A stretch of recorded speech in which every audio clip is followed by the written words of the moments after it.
Good morning, and thank you very much for having me and for inviting me today. It's a great pleasure and a great honor for me to be here in Tokyo today, and I would like to thank you, the organizer, for having me. It was very impressive to look at this room, and especially because today I would like to talk with you about a topic that, in my opinion, is very, very important, especially if you look at the topic of national security.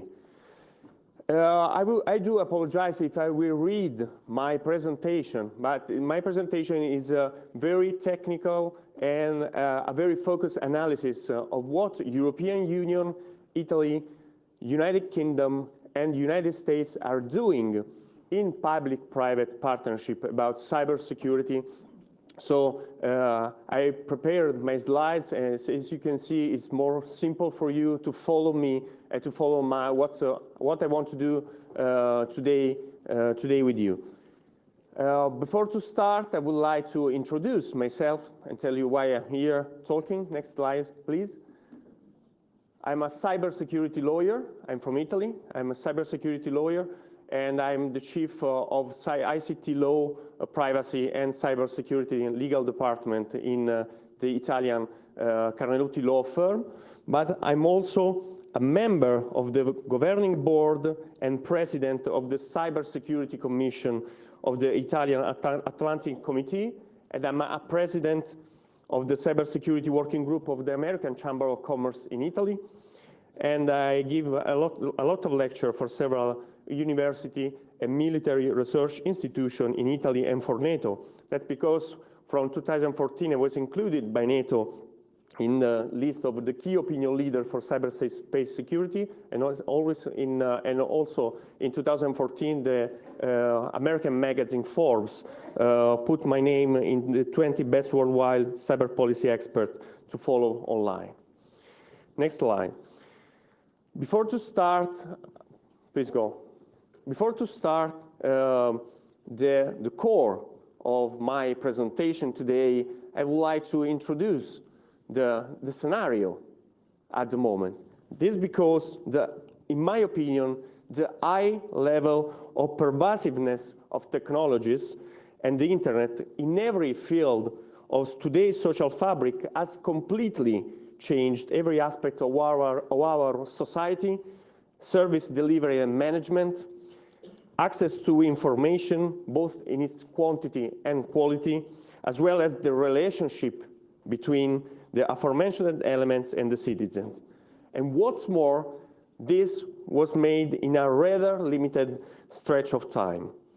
As if that was enough to highlight the paramount importance in the so-called information society, technology and the internet are the root of those complex systems that ensure the correct functioning of a state's strategic and critical sector, namely like energy, communication, transport, finance, and so on. Hence, they function as one of, in my opinion, of the pivots around which each country's economic and social well-being revolves, as well as its support and the starting point of its growth. So guaranteeing a strategic approach to the security of this sector and planning its growth, but also assessing short, medium, and long-term risks, as well as producing forecasts on its evolution, are therefore, in my opinion, an essential and a priority task in each good government political agenda today. This is true, especially nowadays, when the protection of the cyberspace represents a top priority challenge, since only the effective protection of such a space, of the cyberspace, can let everyone live a normal life from a political, social, economic, technological, industrial, and cultural point of view. So from this perspective, the public-private partnership looks like a growing functional need in cybersecurity, mainly due to two reasons. The first one is the fact that the majority of critical infrastructures are owned and managed by private. The second reason is that the use of information and communication technologies in such systems has become widespread, and their level of interconnection being significantly high. In addition, it is no coincidence, in my opinion, that an accurate comparative analysis of all the public European and international cyber strategy show how two of the three strategic guidelines they have in common are related to strengthening international cooperation and public-private information sharing, public-private partnership and information sharing. Please. So, going deep to the analysis of what the most important states in the European Union and in the West are doing about public-private partnership, I have to start with the European Union, because the European Union is doing a great job, and is doing a great job from 2013, when the EU adopted its first cyber strategy with declared aim to help ensuring an open, safe, and secure cyberspace in cooperation with member states and other supranational institutions. Such an action proved to be necessary, as nowadays information and communication technology have become the backbone, say the strategy, of the European economic growth and a major resource for EU citizens. So the following, please go next. Next slide, please. Okay. The following 5 strategic priorities, these 5 strategic pillars have been identified in the document. The first one is achieving cyber resilience. The second one is the pillar that point out that drastically reducing cybercrime, both through rules already in force and by introducing new sets of rules affecting specific critical sector, which means actively working to increase member states' domestic operational capabilities and to improve European Union structure, coordination, and support. And from this point of view, a great work is making by European Cybercrime Center, the EC3, but also from ENISA, that is the European Cybersecurity Agency. The third pillar is developing cyber defense policy and capabilities related to the common security and defense policy. The fourth is develop the industrial and technological resources for cybersecurity. And the last pillar for the European Union is to establish a coherent international cyberspace policy for the European Union and promote core EU values. Next one. Although public-private partnership sharing is one of the strategic principles common to all the cyber strategies worldwide, it has been bluntly left off the 5 EU strategy priorities and principles, as you can hear. It is mentioned almost exclusively with regard to ENISA, the European Public-Private Partnership for Resilience. In some statements, aim to improve preparedness and engagement of the private sector, especially in the context of resilience and network and information security. But, next slide, in July 2016, the European Union launched the first European public-private partnership on cybersecurity. The European Union will invest by 2020 1.8 billion only in this partnership, in this priority, under its research and innovation program named Horizon 2020. And cybersecurity market players that we adhere to this program, represented by the European Cybersecurity Organization, are expected to invest 3 times more of 1.8 billion of euros. So this partnership will also include members from national, regional, and local public administration, research centers, and academia.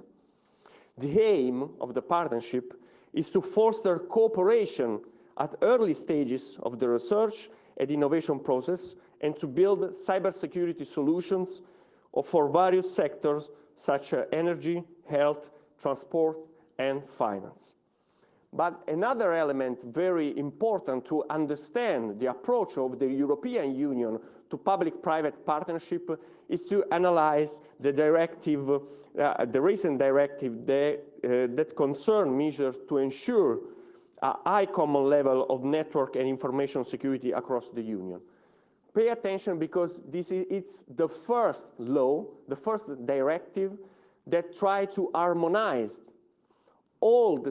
the cybersecurity level of all European countries, and it will be enforced by May 2018, and must be implemented by May 18. And those are the objective, the pillars of this directive. The first one is lay down obligation for all member states to adopt a national strategy, a national cybersecurity strategy of network and information system.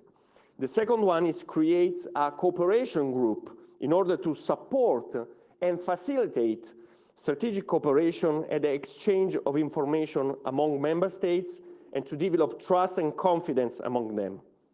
The third one is to create a computer security incident response team network, CSIRT network, in order to contribute to development of trust and confidence between member states and to promote swift and effective operational cooperation, but also to establish security and notification requirements for operators of essential services and for digital service provider.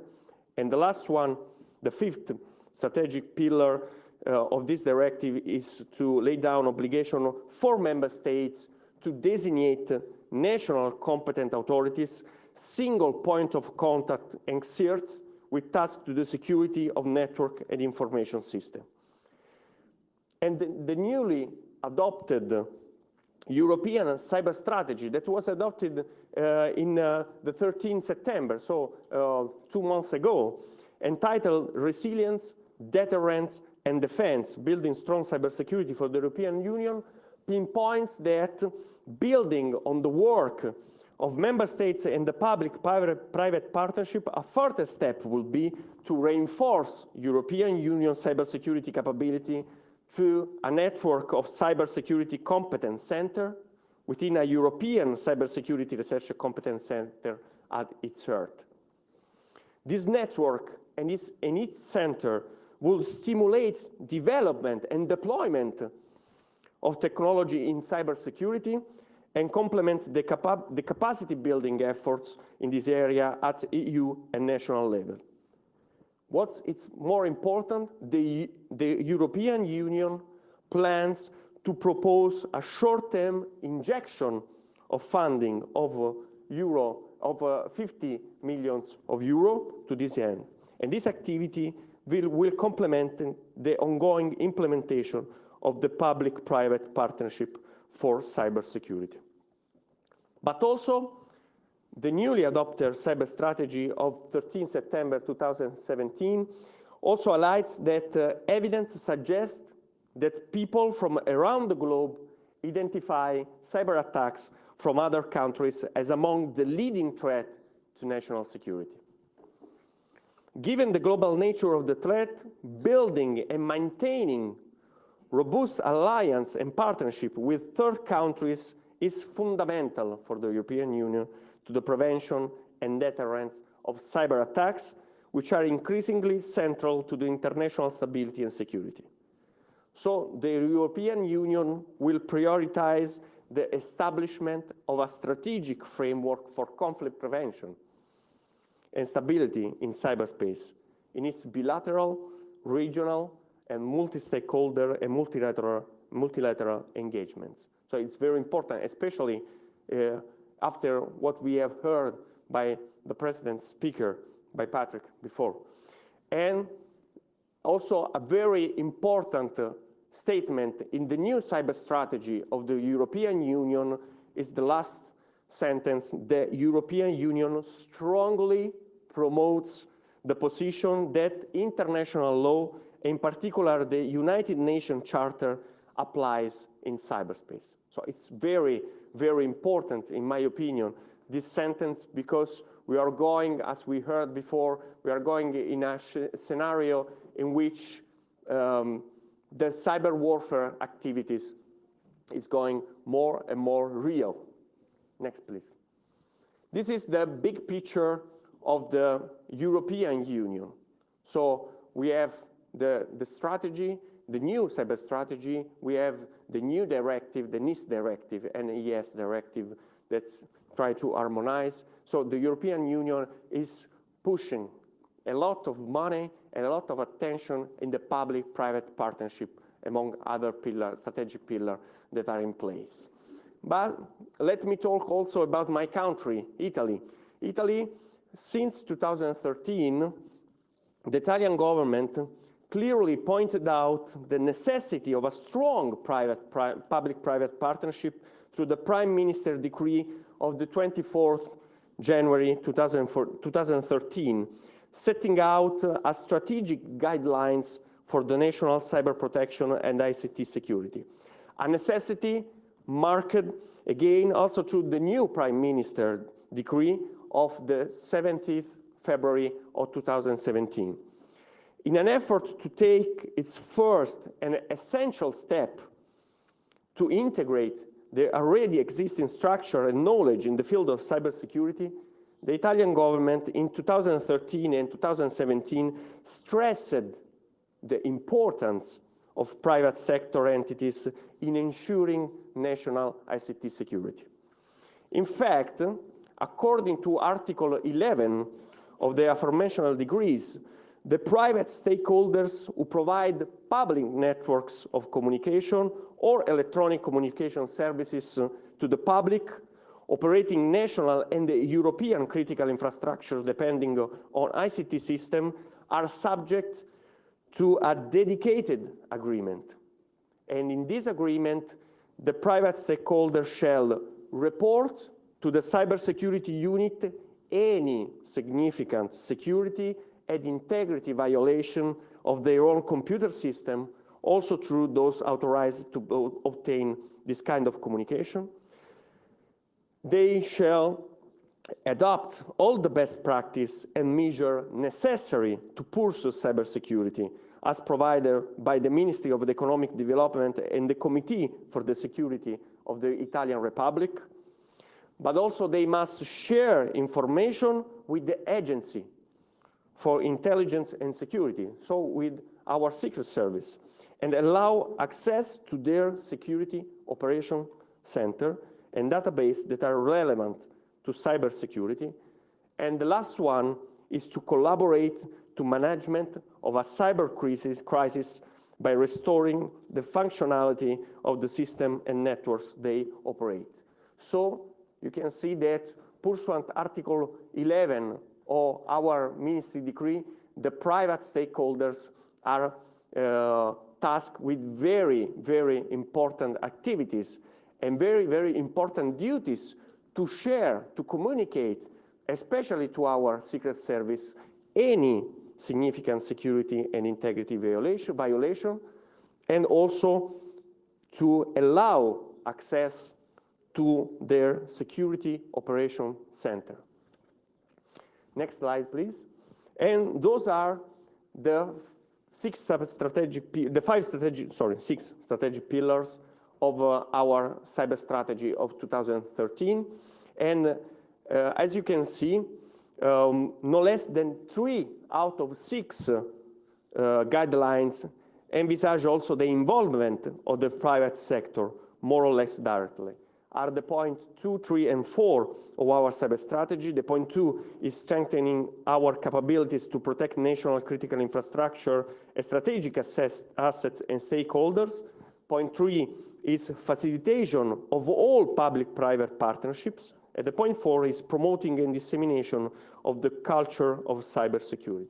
So that's why, especially the point 3, I told you at the start of my presentation that the Italian government is very, very, very focused on public-private partnership. It's important to mention also that the Italian government has created a joint venture with all the university in our country, that the name is CINI. It's a collaboration institute of all our university for cybersecurity. So the Law University, the Information Technology University, the Political Science University, they are consortiated all together and offer to the government free counseling about cybersecurity. Next slide, please. And those are the 11 operational guidelines of our cyber strategy, because we have published in 2013 a cybersecurity strategy with the six strategic pillars that we saw, but we also produced operational guidelines to reach the goal of our cyber strategy, and those are the 11 operational guidelines. As you can see, 8 out of the 11 listed operational guidelines might generically outline a direct involvement of the private sector. Only 2 of them expressly and specifically deal with public-private partnership, and are the point 2 and the point 3 of our operational guidelines. The point 2 is enhancement of the organization, coordination, and dialogue between national, private, and public stakeholders. And the point 3, as you can see, as you can read, is the promotion and dissemination of the culture of cybersecurity, especially through education and training. So this is what the Italian government has done from 2013 and to today. Next slide is the introducing slide about the United Kingdom. United Kingdom, in the course of time, also developed its own strategic approach to cybersecurity. Please note that the first step taken in this direction dates back to 2009, almost 10 years ago, when the cybersecurity strategy of the United Kingdom was established, aimed to create dedicated governmental bodies and to establish intergovernmental programs to strengthening British IT system resilience. And the above-mentioned document has been almost totally replaced in 2011 by the UK cybersecurity strategy. And furthermore, next slide, the 2011 cyber strategy was recently updated by the UK National Cybersecurity Strategy 2016-2021, and this strategy is setting 3 main strategic objectives to be reached within 2021. The strategic pillars are to defend, deter, and develop. So the UK with defend means to defend the UK against evolving cyber threats, to respond effectively to incidents, and to assure UK networks, data, and systems that are protected and resilient. So citizens, businesses, and the public sector have the knowledge and ability to defend themselves. This is the first objective of the new cyber strategy of the United Kingdom. The second pillar of the new cyber strategy is to deter. So the UK will try to be a hard target for all forms of aggression in cyberspace. They stated to detect, understand, investigate, and disrupt hostile action taken against the United Kingdom, pursuing and prosecuting offenders. So they state that have the means to take offensive action in cyberspace, and they would like to choose to do so if they are in front of imminent cyber threats. So for the first time in European Union, member states, I know that is the Brexit, but at the moment United Kingdom is in the European Union, was for the first time a European country expressly include offensive cyberspace operation in a strategy. The third one is to develop. So the United Kingdom have an innovative, growing cybersecurity industry underpinned by world-leading scientists, research and development. They have a self-sustaining pipeline of talent, improving the skill to meet their national needs across the public and private sectors. So this is the part of the PPP collaboration, PPP partnership. And they conclude this, stating that the cutting-edge analysis and expertise will enable the UK to meet and overcome future threats and challenges. So, next slide. As a part of a broader action plan in the field of public-private partnership, it's very important for me to underline that on October 2016, so 1 year ago, the UK government has created the National Cybersecurity Centre. And the National Cybersecurity Centre provides a unique opportunity to build effective cybersecurity partnership between government, industry, and the public. It brings together the capabilities already developed by the information security arm of the GCHQ, that is the United Kingdom Intelligence, the Centre for the Protection of National Infrastructure, the CERT UK, the Computer Emergency Response Team of the UK, and the Centre of Cyber Assessment. So this center will provide cyber incident response and be the UK's authoritative voice on cybersecurity. In fact, the National Cybersecurity Centre will provide a unified source of advice for the government cybersecurity threat intelligence and information assurance, the strong public face of the government, of the UK government's action against cyber threats, working hand in hand with industry, academia, and international partners to keep the UK protected against cyber attacks, and a public-facing organization will reach back into GCHQ, that reach back into the intelligence community of the United Kingdom to draw on necessarily secret intelligence and world-class technical expertise. So, also the United Kingdom is working very, very hard on public-private partnership, and the National Cybersecurity Centre is one of the best elements of their cyber strategy. Next slide.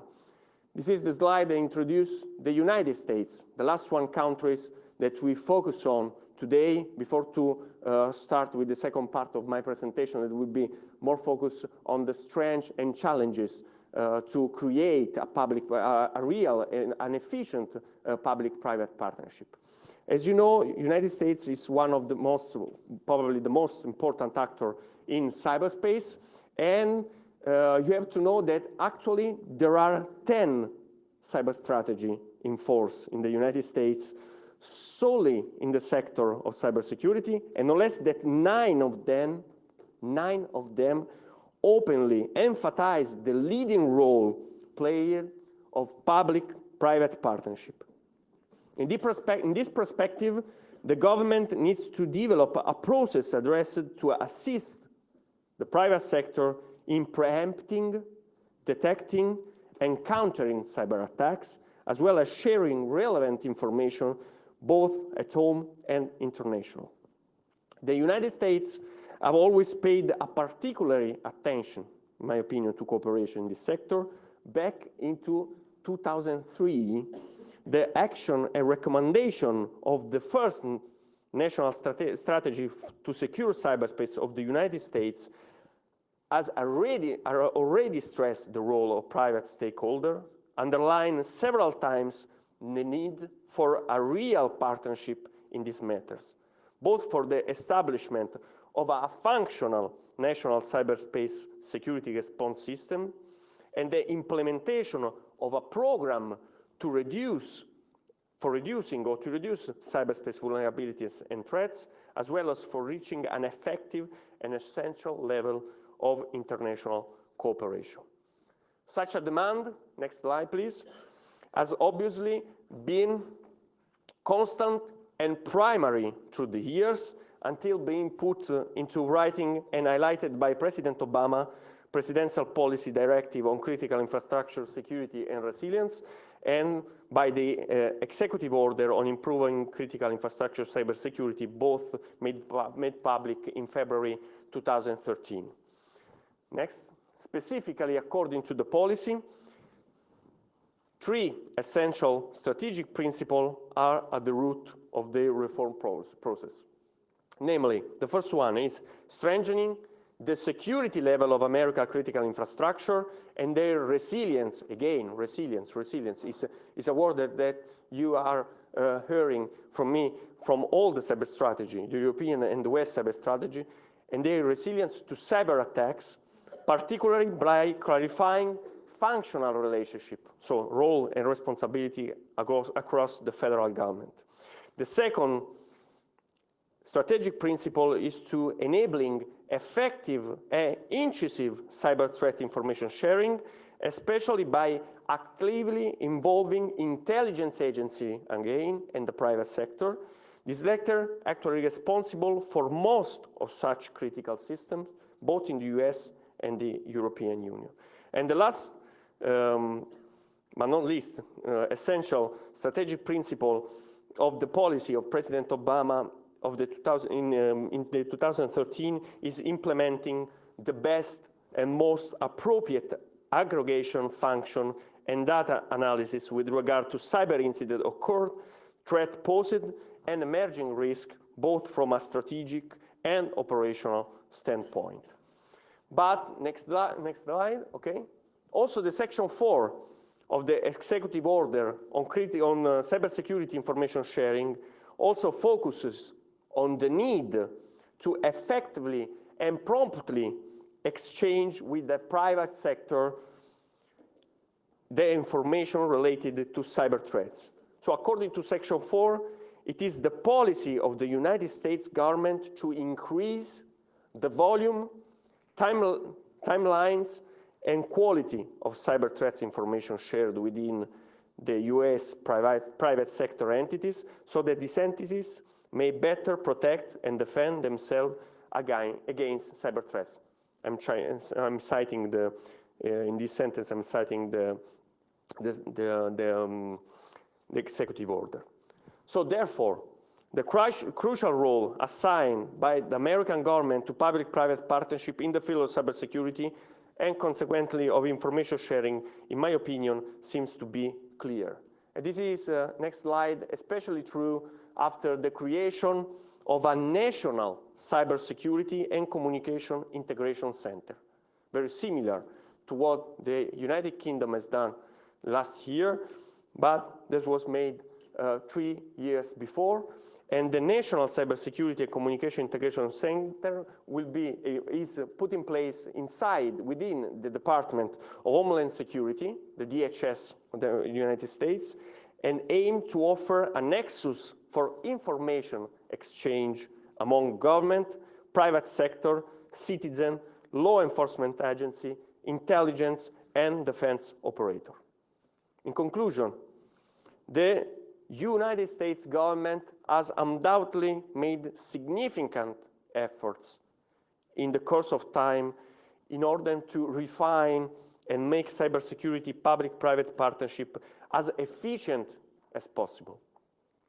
But an accurate analysis of the American organizational system shows a huge difference if compared with the European Union member states' approaches.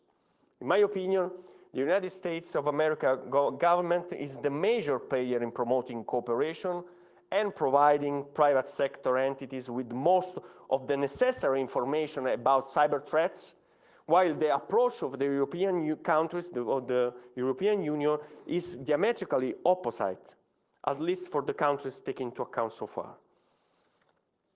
As for possible challenges instead, the high level of complexity of the organizational structure makes it extremely difficult to create real trust relationship among the actors involved in the several partnership projects. This is due to the particularly wide-ranging nature of the projects themselves, which also include the participation of far too varied subjects in my opinion, especially in view of providing security clearance to access information shared, as in the case with the NCCEC, so the competence center that we are talking about. So those are the big picture of the most relevant states, European countries and West countries that at the moment are focusing, in my opinion, on the public-private partnership. Next slide. And my speech today doesn't want to only show what states are doing, but my objective today is also to giving you some thoughts about the strengths and the challenges about public-private partnership. Sorry. Next slide. So in the light of the above, and from the further analysis of the various international approaches, three strengths can be played out, clearly reflecting the undeniable need for each government to be equipped with structure targeted to create good public-private partnership processes in the field of cybersecurity. Therefore, the factors which might make it happen are detailed as follows. The first one, the need for network building is clear-cut now, to be reached both through private, and public-private cooperation, as none of the subjects involved has an overall overview at the moment, nor all the necessary information to effectively tackle the matter on its own. So cybersecurity is a common responsibility. The private sector has the tactical information, the government has the big picture, the strategic information. So they have to cooperate. But also, by building their networks, private entities, in my opinion, can become really influential in their relationship with the public sector and reach such relevant goals and effective levels of negotiation that would have never been possible if working separately. And the third strength, in my opinion, is that the public sector needs to establish close relationship with private stakeholders, given its frequent incapability to autonomously gain relevant information concerning technical operation, tools, technology, and even at times information related to cyber actor strategy. Those are the three strengths, in my opinion, but there are also, together with strengths, demanding challenges need to be dealt with, in my opinion, comprehended and overcome as soon as possible, so that a real effective and good cooperation system can start as soon as possible. In this regard, the main critical issue to face, we all face, are that to protect more and more specifically the privacy and the human and civil rights of the citizen, who may times find themselves indirectly involved in cooperation and information sharing activities without being aware of it. The second challenge is to limit as much as possible the risk that public-private partnership might result in free market distortions, both for the protection of private entities' competitiveness and of governmental interest, by accurately setting such partnership in a recognized legal framework and identifying proper authorities for periodic control procedures. The third challenge is to move beyond raising awareness and establishing partnership with the only businesses owning systems classifiable as a critical infrastructure, as about 90.8% of the overall amount of businesses is made by small and medium enterprise. So we have to focus also on small and medium enterprises and not only on the companies that are classifiable as a critical infrastructure. And this is true especially in the European Union. And we are missing this point because we are focusing all our activities on the critical infrastructure, but we are not taking into account that the small and medium enterprises are the 90.8% of our economy. Please, the next one. There are also other challenges to build a really effective public-private partnership and effectively detect, counter, and reduce cyber attacks by creating a central reference system for information exchange between the public governmental sector and the main private stakeholders, but also to simplify as much as possible the internal procedures for audit and control of that public information, which might be of private sector entity, so as to increase the promptness of information dissemination. Another challenge, in my opinion, is to keep a low structural complexity in order to create solid trust relationship among the actors involved in the cooperation process, but also to arrange procedure addressed to ensuring mutual information exchange at different classification levels, so as to avoid any slack or even a deadlock should far from various subjects take part to the project, especially with regard to the security clearance. And the last one, challenges, is to develop procedures aimed to evaluate private entities' feedback and short, medium, and long-term results achieved in implementing public-private partnership projects. So what came to light? Next one. Okay, thank you very much. What came to light helps summarize the main factor for building a really effective and efficient public-private partnership. In this regard, the following elements have to be considered, in my opinion. The public sector shall equip with only one reference body in order to manage its relationship with private stakeholders. The public reference body shall be closely linked to the top of the political and strategic decision-making bodies. It is of prime importance also for me that the political and strategic hub exchange information with its private operational branch in the shortest time possible, because the threat is very fast, as you know.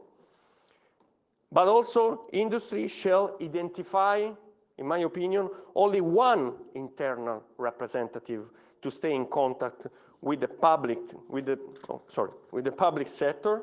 Next. But the general information sharing, in my opinion, is of no use. Instead, public information should be exchanged as much as possible with privates, and should be detailed and disseminated at least with regard to the kind of technologies used by private entities and the industrial sector at risk.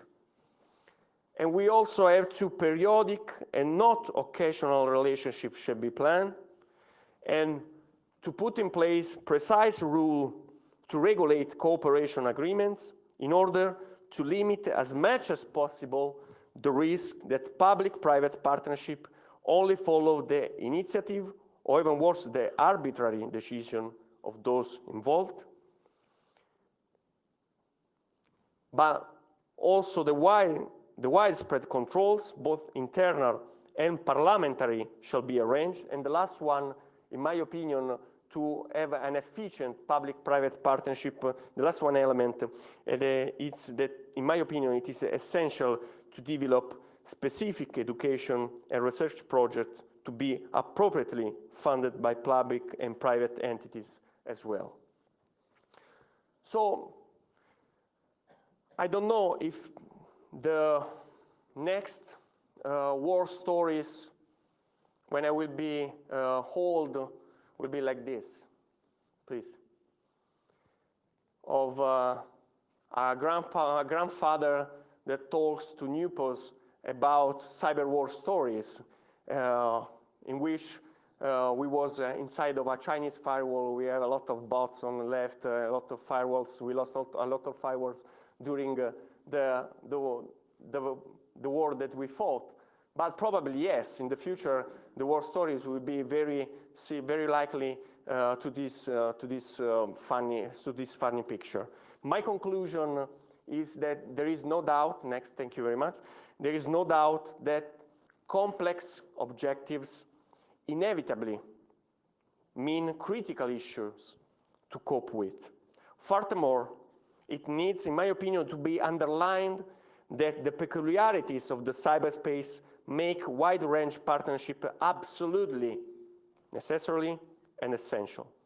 This is especially true since the stakeholders active in such a domain are not in a position to control and gain all, again, the necessary information so as to effectively tackle this threat.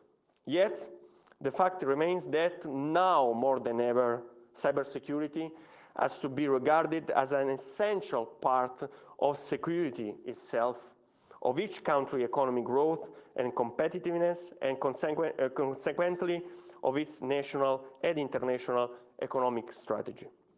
Therefore, upon implementation of these partnerships, their actual and extremely high economically and military value needs to be considered, instead of exclusive focuses on the surely helpful, but in this case marginal, technological and engineering aspect as done as so far. So, thank you very much for your attention, and if you have any question, it would be a great pleasure for me to answer. Thank you. はい、ありがとうございました。それでは Thank you very much. We'd like to welcome 2 questions from the floor. If you have a question, please raise your hand. So in the 4th row, we'll bring the microphone, so please wait. Can you raise your hand again?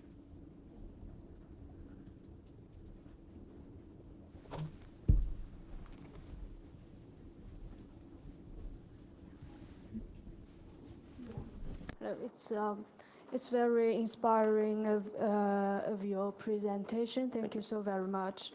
And in your presentation, I think you focused on this partnership between public and private sectors.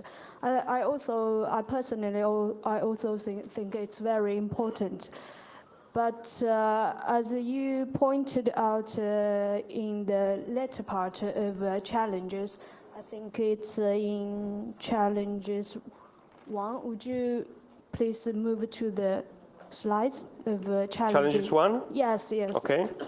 Slide number 35. Yeah, yes. I don't remember the pages. I'm sorry. Yeah. So here you talks about the risks, the privacy and civil rights of the citizens. So I think in the physical world, it's also a very big issue we have to consider.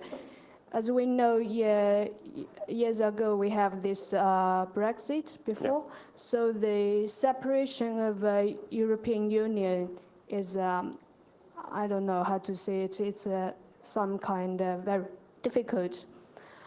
So my concern is would this physical separation, the separation would have some impacts on this cyberspace. So I'd like to know your understanding of the how to handle the relationship between physical world and this cyberspace. How to build this partnership. We know, like I personally am a big fan of like 007, Jason Bourne. So we can see a lot of national profit conflicts between different states, and how do you think about those the similar kind of conflicts existing in the future cyberspace?